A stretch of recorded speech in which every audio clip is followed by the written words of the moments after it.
নিজে জান্নাত পাওয়ার সৌভাগ্যতা অর্জন করলাম না, অন্যকে জাহান্নামী বলার অথরিটি আমাকে দিল তো দিল কে?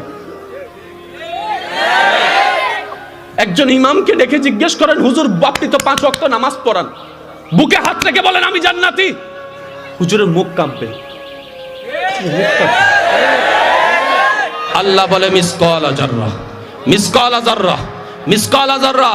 ও বান্দা, হাসরের ময়দানে আমি রবের কাঠগড়ায় এসে তোর জীবনের প্রত্যেকটা সেকেন্ডের হিসাব আমি রবকে বুঝাই দিয়ে যদি খুশি করতে পারস, তারপরে তোর জন্য তাজরি মিন তাহতিহাল আনহার ওয়ালা জান্নাত আছে।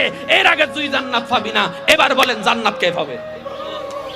একজন মা, আপনার মা, আমার মা, আমাদের মা, আপনার সন্তানের মা, সন্তান দুনিয়াতে আনতে গিয়ে যে ব্যথা সহ্য করেছে,